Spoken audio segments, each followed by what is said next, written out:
नमस्कार, मैं हूं रमेश हांडा। आप देख रहे हैं ट्राई सिटी अपडेट। सबसे पहले खास खबरों पर एक नजर।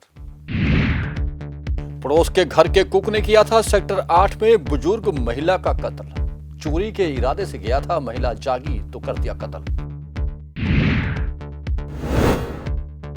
कांग्रेस के निवर्तमान अध्यक्ष और पूर्व मेयर प्रदीप छाबड़ा आम आदमी पार्टी में हुए शामिल। और शुरू हुई Chandigarh state under 23 athletic meet. 500 से अधिक खिलाड़ी ले रहे हिस्सा। आयुष और हरलीन ने जीता स्वर्ण। और अब खबरें विस्तार से।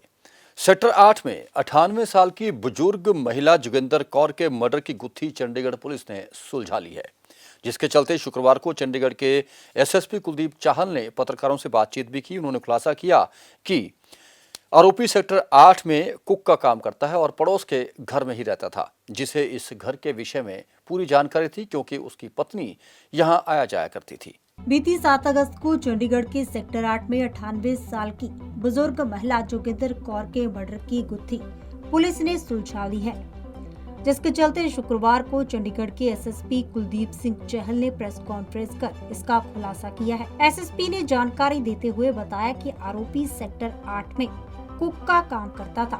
उसे पता था कि कोठी नंबर 728 में बुजुर्ग महिला जोगिंदर कौर अपने नौकरों के साथ अकेली रहती है और शाम के समय नौकर भी सैर के लिए बाहर जाते हैं। इसी बात का फायदा उठाते हुए आरोपी कैलाश भट्ट घर के मेन गेट से अंदर दाखिल हुआ, जहां वह नौकरानी के कमरे से कुछ पैसे और सामान उठाकर ले जाने लगा। लेकिन इस दौरान जोगिंदर कौर ने उसे देख लिया, जिसके बाद कैलाश भट्ट ने चाकू से जोगिंदर कौर पर कई वार कर दिए। हत्या करने के बाद आरोपी मृतक जोगिंदर कौर का शव घसीटते हुए दूसरे कमरे में ले गया। North and inspector Satyendra Singh, इनकी टीम ने ये जो केस है इसको ट्रेस किया और इसमें जो फर्दर कैलाश भट्ट है जिसमें एक्यूज है, जिसको हमने भी अरेस्ट किया और जो उससे जो चीज़ें वो हमने अभी रिकवर की है। तो इसके पीछे जो मोटिव ये था कि लॉकडाउन में इसका जो काम है काफ़ी डाउन चला गया था और इसकी जो इसके पीछे मंशा थी तो कोई लूट खसोट या पैसा वहाँ से जो मिल जाए उसको लूटना और इन द मेन टाइम जो ऐसे वहाँ पे सर्कमस्टांसेस हो गए तो इसने उसका लेडीज का मर्डर किया। तो बाकी आप जो भी तब तो कोई ऐसी चीज़ नहीं सामने है, लेकिन पिछले कई सालों से चंडीगढ़ में रह रहा है। पहले ये यहीं पर कुक का काम करता, अभी फिलहाल ये 15 सेक्टर की कोठी में कुक का काम करता है, लेकिन जनरली 77 हाउस वहाँ पे ही मतलब रहता है।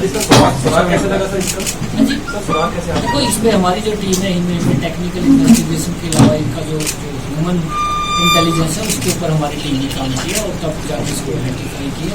और सर जोगिंदर कौर है जो जिसका मर्डर होया, ये कैसे इसने मतलब इसको किस तरह से रैकी करी? क्योंकि ये एरिया का वाकफ का था और यहाँ पार्क में जनरली घूमने जाता था और वहाँ से जो इसके साथ के जो लेडीज के घर में जो नौकर वगैरह काम करते वो भी उस पार्क वगैरह में जाते, तो उनको टाइमिंग का तकरीबन पता था कि ये कितने बजे आते हैं, वो कितने बजे वहाँ पे अकेले होते हैं। सर मोटिव तो इसका चोरी का था, लेकिन चोरी मेरे ख्याल से कुछ सामान बहुत ज़्यादा नहीं सामान गया है वहाँ। सामान तो मतलब जो हमने अभी तक पता लगा क्योंकि मौके पे कुछ कैश वगैरह वहाँ पे भी नहीं था। जो नौकरानी उसके घर में कुछ पैसे थे 800-900 रुपये और कुछ वहाँ से इतने पैसे वहाँ से फिलहाल मतलब हमें यही पता लगा कि इतने ही पैसे वहाँ से गए। तो सर मारा क्यों उसने? कि गया तो वो चोरी करने था, तो उसने मारा क्यों? क्योंकि वो लेडीज ने उसको देख लिया था और हो सकता है क्योंकि that is the part of investigation, ये हम पता करेंगे कि एक्चुअल में मतलब।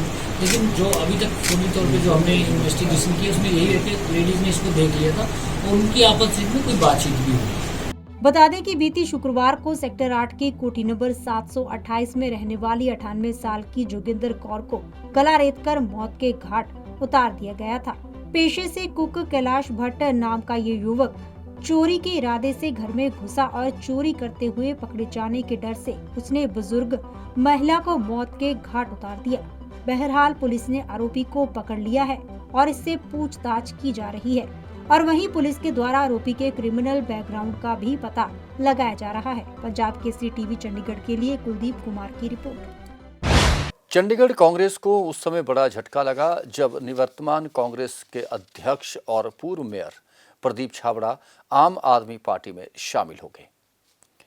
दिल्ली में आम आदमी पार्टी के प्रमुख और दिल्ली के मुख्यमंत्री अरविंद केजरीवाल ने उन्हें पार्टी में शामिल किया है, जिनके साथ चंद्रमुखी शर्मा भी मौजूद रहे। पिछले काफी समय से कांग्रेस के वरिष्ठ नेता पवन कुमार बंसल और नवनियुक्त अध्यक्ष सुभाष चावला से उनका 36 का आंकड़ा चल रहा था, जिसके चलते उन्होंने त्यागपत्र दे दिया था। लेकिन चंडीगढ़ मामलों के प्रभारी हरीश रावत ने उन्हें आश्वासन दिया था कि वे चंडीगढ़ में आएंगे, तब तक वह उनका इस्तीफा मंजूर नहीं कर रहे। लेकिन इसी तनातनी और वाद विवाद के बीच अचानक ही प्रदीप छाबड़ा ने आम आदमी पार्टी का दामन थाम लिया है। चंडीगढ़ कांग्रेस को बड़ा झटका। पूर्व कांग्रेस अध्यक्ष प्रदीप छाबड़ा ने ज्वाइन किया। दिल्ली सीएम केजरीवाल ने दिलाई सदस्यता। पवन कुमार बंसल और सुभाष चावला से नाराज चल रहे थे प्रदीप। 36 सालों से कांग्रेस पार्टी से जुड़े हुए थे प्रदीप छाबड़ा। 6 साल तक चंडीगढ़ कांग्रेस के अध्यक्ष रहे प्रदीप छाबड़ा। चंडीगढ़ कांग्रेस को बड़ा झटका। आपको बताते चले कि पूर्व कांग्रेस अध्यक्ष प्रदीप छाबड़ा ने आम आदमी पार्टी ज्वाइन कर ली है। दिल्ली के सीएम अरविंद केजरीवाल ने उनको सदस्यता दिलाई है। तो वहीं आपको बता दें कि पवन कुमार बंसल और सुभाष चावला से काफी दिनों से नाराज चल रहे थे प्रदीप छाबड़ा। तो वहीं 36 सालों से कांग्रेस पार्टी से जुड़े हुए थे प्रदीप। 6 साल तक चंडीगढ़ कांग्रेस के अध्यक्ष भी रहे हैं प्रदीप छाबड़ा। चंडीगढ़ कांग्रेस के पूर्व अध्यक्ष प्रदीप छाबड़ा ने आम आदमी पार्टी ज्वाइन कर ली है। कांग्रेस से इस्तीफा देने के बाद लगातार ये कयास लगाए जा रहे थे कि प्रदीप छाबड़ा आम आदमी पार्टी ज्वाइन कर सकते हैं। शुक्रवार को दिल्ली के सीएम अरविंद केजरीवाल ने प्रदीप छाबड़ा को पार्टी में शामिल किया। ये कार्यक्रम दिल्ली में ही आयोजित हुआ। चंडीगढ़ कांग्रेस अध्यक्ष सुभाष चावला और पूर्व केंद्रीय मंत्री पवन कुमार बंसल के साथ छाबड़ा का गतिरोध होने के चलते पूर्व अध्यक्ष प्रदीप छाबड़ा ने एक सप्ताह पहले ही राष्ट्रीय अध्यक्ष सोनिया गांधी को अपना इस्तीफा भेज दिया था। वे पिछले 2 माह से लगातार पूर्व केंद्रीय मंत्री पवन कुमार बंसल और कांग्रेस अध्यक्ष सुभाष चावला पर आरोप लगा रहे थे। इन दोनों नेताओं से वे नाराज चल रहे थे। सुभाष चावला और प्रदीप छाबड़ा के बीच इन दिनों 36 का आंकड़ा देखने को मिल रहा था। संजय बेनीपाल चंडीगढ़ के डीजीपी के रूप में बहुत जल्द विदा हो जाएंगे, जिनके स्थान पर नए डीजीपी प्रवीण रंजन दिल्ली से रिलीव कर दिए गए हैं, जो कि जल्द ही अपना कार्यभार संभाल लेंगे। चंडीगढ़ के नए डीजीपी प्रवीण रंजन 1983 बैच के आईपीएस अधिकारी हैं और वे दिल्ली से चंडीगढ़ पुलिस विभाग में बतौर डीजीपी कार्यभार संभालने के आदेश, जो कि 28 जुलाई को उन्हें जारी हुए थे, उसके तहत कार्यभार संभालेंगे। न्यू चंडीगढ़ में मनोहर सिंह एंड सन्स के हाउसिंग प्रोजेक्ट में प्लॉट या फ्लैट की बिक्री पर या फिर कंस्ट्रक्शन पर रोक लगा दी गई है। चंडीगढ़ स्टेट कंज्यूमर कोर्ट ने इसके आदेश जारी किए हैं और मोहाली के टाउन प्लानर, चंडीगढ़ के इनकम टैक्स कमिश्नर और साथ के साथ गमाडा के सीईओ को भी उन्होंने संयुक्त रूप से जांच करने के आदेश दिए हैं कि वह अपनी 3 महीने में रिपोर्ट दें और बताएं कि मनोहर लैंड एंड सन्स में जिन लोगों ने 422 करोड़ रुपए इन्वेस्ट किए हैं, उनकी राशि के बदले उन्हें अभी तक पोजीशन क्यों नहीं मिले। उन्होंने आदेशों में यह भी कहा है कि जांच रिपोर्ट में ये स्पष्ट किया जाए कि अभी तक वहां कितना काम हुआ और किस तरह यहां हाउसिंग प्रोजेक्ट की परमिशन दे दी गई और जितने प्लॉट थे और फ्लैट थे उससे अधिक लोगों के साथ जमीन और प्लॉट के सौदे कैसे हो गए। जीरकपुर पुलिस को नशा तस्करों को गिरफ्तार करने में बड़ी सफलता हाथ लगी है। पुलिस टीम ने नाकेबंदी के दौरान 10 क्विंटल से भी अधिक का गांजा बरामद किया है। इसके साथ ही पुलिस ने गांजे के साथ 2 नशा तस्करों को भी गिरफ्तार किया है। स्वतंत्रता दिवस के मौके पर पुलिस की ओर से जगह जगह पर नाकेबंदी की गई थी। इसी दौरान हुई चेकिंग में यह भारी मात्रा में नशीला पदार्थ बरामद हुआ है। जीरकपुर में पुलिस को नशा तस्करों को गिरफ्तार करने में बड़ी सफलता हाथ लगी है। पुलिस की टीम ने नाकेबंदी के दौरान 10 क्विंटल से अधिक गांजा बरामद किया। इसके साथ ही पुलिस ने गांजे के साथ 2 नशा तस्करों को भी गिरफ्तार किया है। स्वतंत्रता दिवस के मौके पर पुलिस की ओर से जगह जगह पर नाकेबंदी कर सुरक्षा व्यवस्था कड़ी कर दी गई है। इसी दौरान पुलिस ने कार्रवाई करते हुए एक टेम्पो से नशे की भारी खेप बरामद की। वहीं पुलिस ने इस मामले में जानकारी देते हुए बताया कि स्वतंत्रता दिवस के मौके पर सुरक्षा व्यवस्था को ध्यान में रखते हुए जिला मोहाली में नशीले पदार्थों और नशा तस्करों को फैलने से रोकने के निर्देश जारी किए गए हैं और इसी के तहत कार्रवाई की गई है। कल साडी जीरकपुर पुलिस वालों नाकाबंदी की गई थी जीरकपुर एरिया रूटीन की नशिया के खिलाफ साड़ी एक मुहिम चल रही है, स्पैशल ड्राइव चल रही मानयोग डीजीपी साहब ते एसएसपी साहब के उत्ते ਉਹਦੇ तहत नाकाबंदी की गई, जिस दौरान सानू साड़ी कुछ शक के आधार पर असीं एक टैंपू नूं जदों रोक के तलाशी लई तो ਉਹਦੇ ਵਿੱਚੋਂ एक बहुत वड्डी कंसाइनमेंट गांजे की सानू बरामद हुई है, जिहड़ी कि ਕੁੱਲ ਵਜਨ ਜਿਹਦਾ 10 ਕੁਇੰਟਲ 35 ਕਿਲੋ ਦੇ ਲਗਭਗ ਸਾਨੂੰ ਬਰਾਮਦ ਹੋਇਆ, ਜਿਸ ਦੀ ਕਿ ਬਾਜ਼ਾਰ ਦੀ ਕੀਮਤ ਲਗਭਗ 3 ਕਰੋੜ 10 ਲੱਖ ਤੇ 50,000 ਰੁਪਏ ਹੈ। ਤੇ ਇਸ ਦੇ ਵਿੱਚ 2 ਦੋਸ਼ੀ ਅਸੀਂ ਮੌਕੇ ਤੋਂ ਗ੍ਰਿਫਤਾਰ ਕੀਤੇ ਨੇ, ਜਿਨ੍ਹਾਂ ਦਾ ਨਾਮ ਸੂਰਜ ਕੁਮਾਰ ਹੈ ਤੇ ਜਵਾਹਰ ਲਾਲ ਹੈ, ਜਿਹੜੇ ਕਿ ਯੂਪੀ ਦੇ ਰਹਿਣ ਵਾਲੇ ਆ। ਸੂਰਜ ਕੁਮਾਰ ਯੂਪੀ ਦਾ ਰਹਿਣ ਵਾਲਾ ਹੈ, ਜਵਾਹਰ ਲਾਲ ਜਿਹੜਾ ਹੈ ਉਹ ਸਮਸਤੀਪੁਰ ਜ਼ਿਲ੍ਹਾ ਹੈ ਬਿਹਾਰ 'ਚ। ਫਿਲਹਾਲ ਇਹ ਲੁਧਿਆਣੇ ਦਾ ਰਹਿਣ ਵਾਲਾ ਹੈ ਤੇ ਇਹ ਦੋਨਾਂ ਨੂੰ ਅਸੀਂ ਮੌਕੇ ਤੋਂ ਅਰੈਸਟ ਕੀਤਾ ਹੈ। ਅਸੀਂ 4 ਬੰਦੇ ਹੋਰ ਆਇਡੈਂਟੀਫਾਈ ਕੀਤੇ ਨੇ ਜਿਹੜੇ ਇਸ ਕੰਮ 'ਚ ਇਹਨਾਂ ਦੇ ਨਾਲ ਜਿਹੜੇ ਸਾਥੀ ਸਹਿਯੋਗੀ ਨੇ, ਉਹਨਾਂ ਦੀ ਵੀ ਅਸੀਂ ਭਾਲ ਕਰ ਰਹੇ। ਪਲੱਸ ਇਹਦੀ ਫਾਰਵਰਡ ਲਿੰਕੇਜ ਬੈਕਵਰਡ ਲਿੰਕੇਜ ਇਹ ਕਿੱਥੋਂ ਲੈ ਕੇ ਆਏ ਤੇ ਕਿੱਥੇ ਵੇਚਣੀ, ਬਹੁਤ ਸਾਰੀ ਜਿਹੜੀ ਚੇਨ ਹੈ ਉਹਨੂੰ ਆਇਡੈਂਟੀਫਾਈ ਕਰਕੇ ਉਹ ਅਸੀਂ ਆਇਡੈਂਟੀਫਾਈ ਕਰ ਰਹੇ ਹਾਂ ਜੀ, ਕਿਉਂਕਿ ਕੱਲ੍ਹ ਅਰੈਸਟ ਕੀਤੇ ਆ। ਸਾਡੇ ਪੁਲਿਸ ਸਟੇਸ਼ਨ 'ਚ ਇਹਨਾਂ ਦੇ ਖਿਲਾਫ ਕੋਈ FIR ਨਹੀਂ ਹੈਗੀ। ਕਿੰਨੇ ਦਿਨਾਂ ਤੋਂ ਇਹ ਸਾਰਾ ਚੱਲ ਰਿਹਾ ਸੀਗਾ ਜਿਹੜੀ ਲਗਭਗ 1 ਸਾਲ ਤੋਂ ਤਾਂ ਸਾਡੇ ਧਿਆਨ 'ਚ ਆਇਆ ਕਿ ਕਰ ਹੀ ਰਹੇ ਸੀ। ਕਿੰਨੇ ਸਮੇਂ ਤੋਂ ਹਾਂਜੀ, ਸਰ ਇਹ ਜ਼ੀਰਕਪੁਰ ਜਾਂ ਟ੍ਰਾਈ ਸਿਟੀ ਜਿੱਥੇ ਇਹ ਸਪਲਾਈ ਕਰਦੀ ਸੀ, ਸਿਰਫ ਜੋ ਹੁਣ ਤੱਕ ਸਾਡੇ ਇਹਨਾਂ ਦੀ ਪੁੱਛਤਾਛ ਤੋਂ ਜੋ ਸਾਨੂੰ ਪਤਾ ਲੱਗਿਆ ਕਿ ਇਹ ਇੱਕ ਜਸਟ ਇੱਕ ਰੂਟ ਦੇ ਤੌਰ ਤੇ ਵਰਤਿਆ ਜਾਂਦਾ ਸੀ। ਕਿੰਨੇ ਦਿਨ ਇਹ ਪੂਰੇ ਅੱਗੇ ਫਰਦਰ ਅੱਗੇ ਸਮੇਂ ਤੋਂ ਇਹ ਕੰਮ ਕਰ ਰਹੇ ਹਾਂ ਜਿਹੜੇ ਫੜੇ 1 ਸਾਲ ਹਾਂਜੀ। ਸਰ ਇਹ ਖੁਦ ਮੈਨੂਫੈਕਚਰਿੰਗ ਦੇ ਜੋ ਰॉ ਮਟੀਰੀਅਲ ਤਾਂ ਉਹਦੇ ਚ ਲੈ ਕੇ ਆਉਣਾ ਇਹ ਆਪ ਹੀ ਕਰਦੇ ਕੋਈ ਉਹਦੇ ਪਿੱਛੇ ਹੋਰ ਕੋਈ ਉਹਦੇ ਪਿੱਛੇ ਹੋਰ ਹੈ ਜੀ, ਉਹ ਅਸੀਂ ਫਿਰ 4 ਬੰਦੇ ਹੋਰ ਆਇਡੈਂਟੀਫਾਈ ਕੀਤੇ ਆ, ਅਸੀਂ ਉਹਨਾਂ ਦੇ ਵਰਕਆਊਟ ਕਰ ਰਹੇ ਹਾਂ। ਸਰ ਇਹ ਖੁਦ ਨਸ਼ਾ ਕਰਦੇ ਆ, ਸਪਲਾਈ ਕਰਦੇ ਆ, ਕਿਸੇ ਵਾਸਤੇ ਕੰਮ ਕਰਦੇ ਆ ਜਾਂ ਆਪ ਹੀ ਇਹ ਤਾਂ ਕੰਮ ਹੀ ਕਰਦੇ ਆ ਜੀ, ਕੰਮ ਹੀ ਹਾਂਜੀ ਆਪ ਹੀ ਕਰਦੇ ਆ। ਅਜੇ ਬਾਕੀ ਡੋਪ ਟੈਸਟ ਵਗੈਰਾ ਕਰਾ ਲਾਂਗੇ ਇਹਨਾਂ ਦਾ ਵੀ कि नशा करते या नहीं करते। जांच के दौरान मुख्य अधिकारी जीरकपुर थाना निरीक्षक ओंकार सिंह बराड़ के नेतृत्व में पुलिस टीम ने नाकेबंदी कर तलाशी अभियान चलाया था। इसी दौरान पुलिस की ओर से ये कार्रवाई की गई है। फिलहाल पुलिस अब मामले में जांच कर रही है। पंजाब केसरी टीवी के लिए कुलदीप कुमार की रिपोर्ट। कोरोना काल के बाद अब सब कुछ धीरे धीरे खुलने लगा है। स्कूल कॉलेज अब पहले की तरह खुल गए हैं, लेकिन पंजाब यूनिवर्सिटी अभी भी बंद है। इसको लेकर पंजाब यूनिवर्सिटी में वीसी ऑफिस के बाहर स्टूडेंट ऑर्गेनाइजर्स ने जमकर हंगामा किया। यह स्टूडेंट यूनिवर्सिटी कैंपस को खोलने की मांग कर रहे थे, जिनका कहना है कि अब धीरे धीरे जिंदगी सामान्य हो रही है। ऐसे में पंजाब विश्वविद्यालय भी अब खुल जाना चाहिए। जल्द से जल्द यूनिवर्सिटी को खोलने की मांग को लेकर स्टूडेंट्स ने कहा कि वह पढ़ना चाहते हैं और कॉलेज और यूनिवर्सिटी आना चाहते हैं। कोरोना काल के बाद अब सब कुछ धीरे धीरे खुलने लगा है। स्कूल कॉलेज अब पहले की तरह खुल रहे हैं, लेकिन पंजाब यूनिवर्सिटी अभी तक बंद है। इसको लेकर पंजाब यूनिवर्सिटी में वीसी ऑफिस के बाहर स्टूडेंट ऑर्गेनाइजेशन ने आज जमकर हंगामा किया। ये स्टूडेंट यूनिवर्सिटी कैंपस को खोलने की मांग कर रहे हैं। इनका कहना है कि लॉकडाउन के बाद अब जिंदगी धीरे धीरे सामान्य होने लगी है और सब कुछ खुल गया है। जब स्कूल कॉलेज खोल दिए गए हैं तो यूनिवर्सिटी आखिर क्यों नहीं खोली जा रही।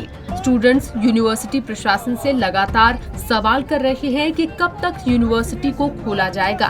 उनकी मांग है कि जल्द से जल्द यूनिवर्सिटी को खोला जाए, जिससे कि स्टूडेंट्स की पढ़ाई का और ज्यादा नुकसान ना हो।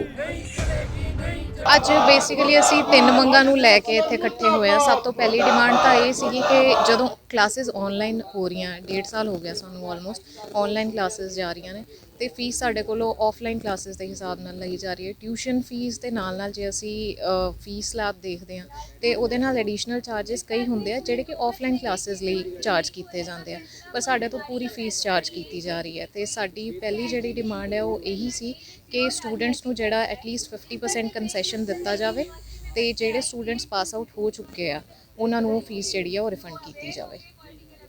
ਬੇਸਿਕਲੀ ਜਿਹੜੀ ਸਾਡੀ ਪਹਿਲੀ ਮੰਗ ਆ ਉਹ ਐਸੇ ਸਟੂਡੈਂਟਸ ਵਾਸਤੇ ਹੀ ਆ, ਕਿਉਂਕਿ ਜੇ ਅਸੀਂ ਸਪੈਸੀਫਿਕਲੀ ਪੰਜਾਬ ਯੂਨੀਵਰਸਿਟੀ ਦੀ ਗੱਲ ਕਰਦੇ ਹਾਂ ਤੇ ਸਬਸਟੈਂਸ਼ੀਅਲ ਪਰਸੈਂਟੇਜ ਜਿਹੜੀ ਉਹ ਪਿੰਡਾਂ ਤੋਂ ਆਉਂਦੀ ਹੈ, ਤੇ ਉੱਥੇ ਅਸੀਂ ਦੇਖ ਸਕਦੇ ਹਾਂ ਕਿ ਇਕਨੋਮਿਕਲੀ ਇੰਨੇ ਸਟਰੈਂਥਨਡ ਨਹੀਂ ਆ ਜਿਹੜੀ ਫੈਮਲੀਜ਼ ਨੇ, ਤੇ ਇੱਥੇ ਸ਼ਹਿਰਾਂ ਦੇ ਵਿੱਚ ਪਹਿਲੀ ਗੱਲ ਤੇ ਜਿਹੜਾ ਅਕੋਮੋਡੇਸ਼ਨ ਹੈ ਉਹ ਹੀ ਬਹੁਤ ਔਖਾ ਹੋ ਜਾਂਦਾ ਹੈ, ਤੇ ਇੱਥੇ ਰਹਿਣਾ, ਇੱਥੇ ਪੜ੍ਹਨਾ ਬਹੁਤ ਵੱਡੀ ਗੱਲ ਆ।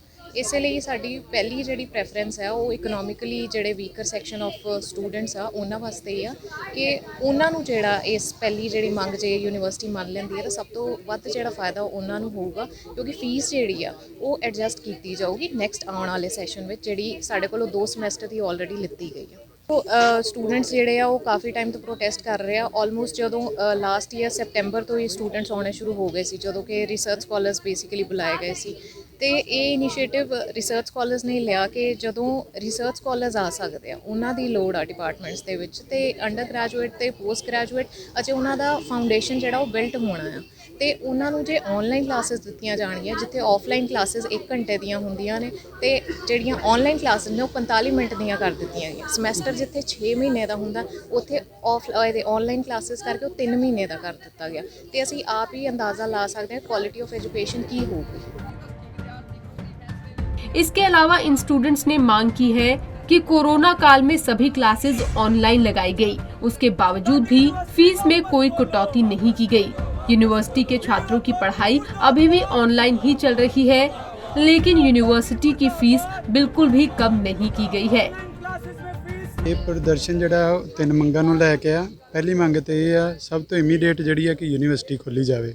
ਸਕੂਲ ਖੁੱਲ੍ਹ ਗਏ ਨੇ, ਕਾਲਜ ਖੁੱਲ੍ਹ ਗਏ ਨੇ, ਹਰ ਇੱਕ ਅਦਾਰਾ ਜਿਹੜਾ ਆ ਉਹ ਖੁੱਲ੍ਹ ਚੁੱਕਿਆ ਆ। ਯੂਨੀਵਰਸਿਟੀ ਸਿਰਫ ਬੰਦ ਆ, ਇਹਨੂੰ ਕਿਉਂ ਨਹੀਂ ਖੋਲ੍ਹਿਆ ਜਾ ਰਿਹਾ? ਇਹਨੂੰ ਜਲਦ ਤੋਂ ਜਲਦ ਖੋਲ੍ਹਿਆ ਜਾਵੇ। ਦੂਜਾ ਜਿਹੜਾ ਸਾਡਾ ਇਹ ਆ ਕਿ ਲੋਕਡਾਊਨ ਪੀਰੀਅਡ ਵਿੱਚ ਤੁਸੀਂ ਵੇਖਿਆ ਆ, ਜਾਂ ਪੰਜਾਬ 'ਚ ਵੇਖਿਆ ਤੁਸੀਂ ਹਾਲ, ਦਿੱਲੀ 'ਚ ਵੇਖਿਆ, ਜਾਂ ਇੰਡੀਆ 'ਚ ਤੁਸੀਂ ਹਾਲ ਵੇਖਿਆ ਵੀ ਹਰ ਇੱਕ ਘਰ ਵਿੱਚ ਪਰੇਸ਼ਾਨੀ ਆਈ ਆ। ਇਸ ਲੋਕਡਾਊਨ ਪੀਰੀਅਡ ਵਿੱਚ ਹਰ ਇੱਕ ਘਰ ਨੂੰ ਤੰਗੀ ਆਈ ਆ, ਤੇ ਗਵਰਨਮੈਂਟ ਨੇ ਬੜੇ ਇਨੀਸ਼ੀਏਟਿਵ ਚਲਾਏ ਨੇ, ਅਸੀਂ ਆਹ ਕਰਾਂਗੇ, ਅਸੀਂ ਉਹ ਕੀਤਾ, ਗਰੀਬਾਂ ਲਈ ਆਹ ਕਰਾਂਗੇ। ਪਰ ਤੁਸੀਂ ਇਹ ਵੇਖੋ ਵੀ ਯੂਨੀਵਰਸਿਟੀ ਦੇ ਬੱਚਿਆਂ ਕੋਲ ਇਹਨਾਂ ਨੇ ਫੀਸਾਂ ਪੂਰੀਆਂ ਦੀਆਂ ਪੂਰੀਆਂ ਲਈਆਂ ਨੇ। 1-1 ਲੱਖ ਤੱਕ ਕੋਰਸਾਂ ਦੀਆਂ ਫੀਸਾਂ ਨੇ, ਜੋ ਕਿ ਪੂਰੀਆਂ ਦੀਆਂ ਪੂਰੀਆਂ ਲਈਆਂ ਗਈਆਂ ਨੇ। 1 ਲੱਖ ਕਿਸੇ ਕੋਰਸ ਦੀ ਫੀਸ ਆ। ਤੁਸੀਂ ਲਗਾ ਲਓ, ਉਹ ਜ਼ਿਆਦਾਤਰ ਉਹ ਕੋਰਸ ਨੇ ਜਿਹੜੇ ਪ੍ਰੈਕਟੀਕਲ ਨੇ, ਜਿਨ੍ਹਾਂ 'ਚ ਤੁਹਾਨੂੰ ਪ੍ਰੈਕਟੀਕਲ ਮਹਿੰਗੇ ਇਕਵਿਪਮੈਂਟ ਨੇ, ਮਹਿੰਗੇ ਇੰਸਟਰੂਮੈਂਟ ਆ, ਉਹਨਾਂ 'ਤੇ ਪ੍ਰੈਕਟੀਕਲ ਕਰਾਉਣੇ ਨੇ। ਉਹ ਤੁਹਾਡਾ ਆਨਲਾਈਨ ਮੋਡ 'ਚ ਕੁਛ ਨਹੀਂ ਹੋ ਰਿਹਾ, ਉਹ ਤੁਹਾਨੂੰ ਸਿਰਫ ਪੜ੍ਹਾਈ ਹੋ ਰਹੀ ਆ, ਨਾ ਤੁਹਾਡੇ ਇਕਵਿਪਮੈਂਟ ਯੂਜ਼ ਹੋ ਰਹੇ, ਨਾ ਤੁਹਾਨੂੰ ਕੋਈ ਐਕਸਪੋਜ਼ਰ ਮਿਲ ਰਿਹਾ ਆ। ਉਹ ਪੈਸੇ ਤੁਹਾਡੇ ਕੋਲ ਕਿਸ ਗੱਲ ਦੇ ਲਏ ਜਾ ਰਹੇ ਨੇ? ਤੇ ਦੂਜੀ ਡਿਮਾਂਡ ਸਾਡੀ ਇਸੇ ਤੋਂ ਰਿਲੇਟਿਡ ਆ ਕਿ ਪਿਛਲੇ ਜੋ ਤੁਸੀਂ ਪੈਸੇ ਲੈ ਲਏ ਉਹ ਲੈ ਲਏ, ਇਸ ਵਾਰ ਜਿਹੜੀ ਕੰਸੈਸ਼ਨ ਜਿਹੜੀ ਆ 50% ਸਾਨੂੰ ਫੀਸ 'ਚ ਦਿੱਤੀ ਜਾਵੇ, ਪਹਿਲੇ ਸਮੈਸਟਰ 'ਚ ਵੀ ਤੇ ਦੂਜੇ ਸਮੈਸਟਰ 'ਚ ਵੀ।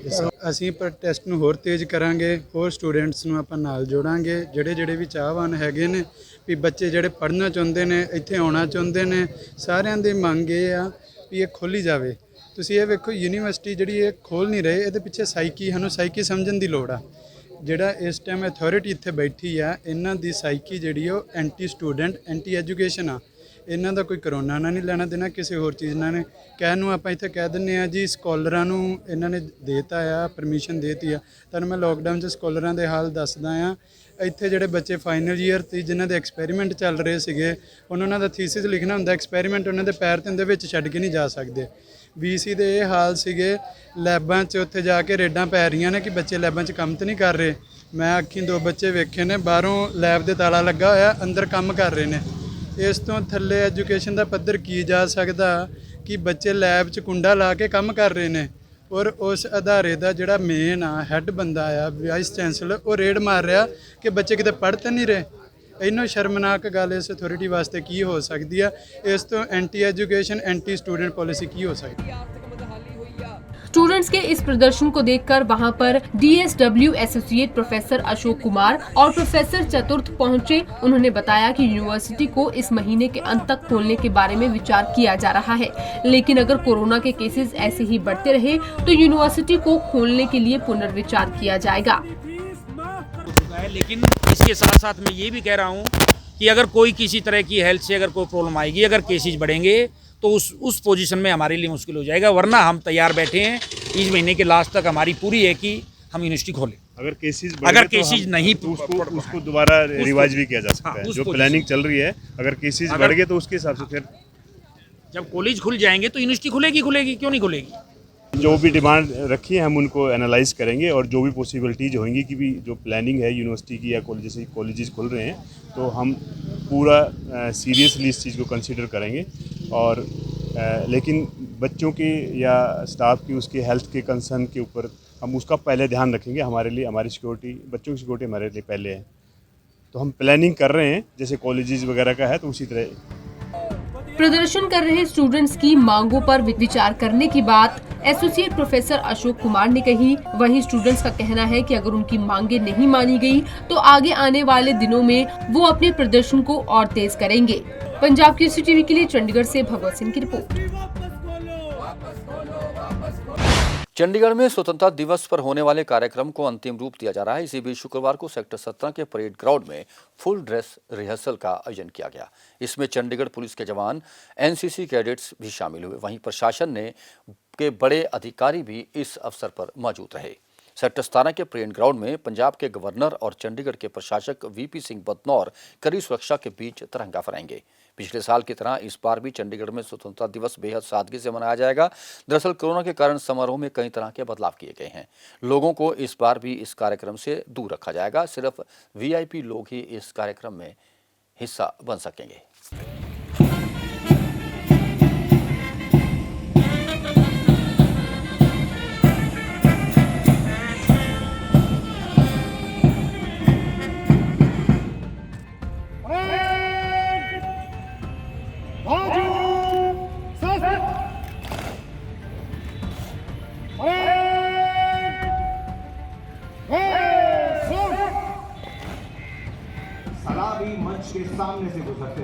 चंडीगढ़ में स्वतंत्रता दिवस पर होने वाले कार्यक्रम को अंतिम रूप दिया जा रहा है। इसी बीच शुक्रवार को सेक्टर 17 के परेड ग्राउंड में फुल ड्रेस रिहर्सल की गई। इसमें चंडीगढ़ पुलिस के जवान और एनसीसी कैडेट्स शामिल हुए। वहीं प्रशासन के बड़े अधिकारी भी इस दौरान मौजूद रहे।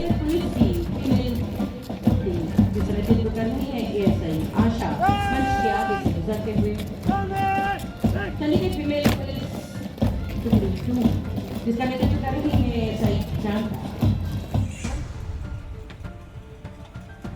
सेक्टर 17 के परेड ग्राउंड में पंजाब के गवर्नर और चंडीगढ़ के प्रशासक वीपी सिंह बदनौर कड़ी सुरक्षा के बीच तिरंगा फहराएंगे। पिछले साल की तरह इस बार भी चंडीगढ़ में स्वतंत्रता दिवस बेहद सादगी के साथ मनाया जाएगा। दरअसल कोरोना के कारण समारोह में कई तरह के बदलाव किए गए हैं। इस बार ना तो स्कूल के बच्चे किसी भी तरह का कार्यक्रम पेश करेंगे और न ही आम लोगों को निमंत्रण दिया जाएगा। मुख्य अतिथि का काफिला मंच की दाईं ओर से परेड के निरीक्षण के लिए आगे बढ़ रहा है और जहां जहां से ये काफिला गुजरेगा तालियां बजाकर उत्साह अपना भी बढ़ाइए। जो हमारे इसके साथ ही प्रशासन वीआईपी लोगों की लिस्ट को भी छोटी कर रहा है ताकि कम से कम लोग ही इस दौरान इकट्ठा हों और पूरे कार्यक्रम के दौरान कोविड प्रोटोकॉल का पूरी तरह से पालन किया जाएगा और कुर्सियां भी 2 गज की दूरी पर ही लगाई जाएंगी।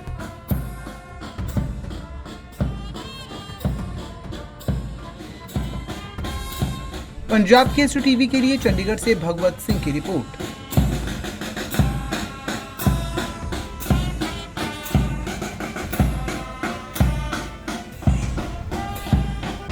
चंडीगढ़ एथलेटिक एसोसिएशन की ओर से अंडर 23 एथलेटिक्स मीट का आयोजन सेक्टर 7 के स्पोर्ट्स कॉम्प्लेक्स में शुरू हो गया, जिसमें 500 से भी अधिक एथलीट हिस्सा ले रहे हैं। मीट के पहले दिन स्टेडियम में टोक्यो ओलंपिक में गोल्ड जीतने वाले नीरज चोपड़ा को बधाई स्वरूप केक भी काटा गया, जिसे सभी एथलीटों में बांटा गया। सभी ने इस मौके पर खुशी का इजहार भी किया।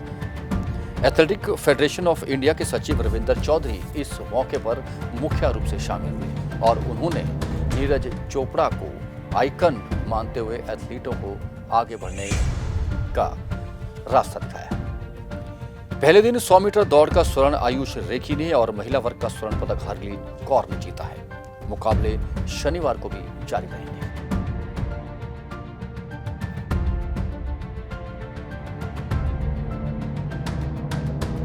और अब कोरोना अपडेट। ट्राई सिटी में गुजरे 24 घंटों में 17 नए कोरोना के पेशेंट आए हैं, लेकिन सुखद यह है कि किसी की कोरोना से मौत की सूचना नहीं है। चंडीगढ़ में 7 और मोहाली में 10 नए मामले आए हैं, जबकि पंचकुला में कोई भी मामला सामने नहीं आया है। ट्राई सिटी में अब तक कोरोना से 2244 लोगों की मौत हो चुकी है।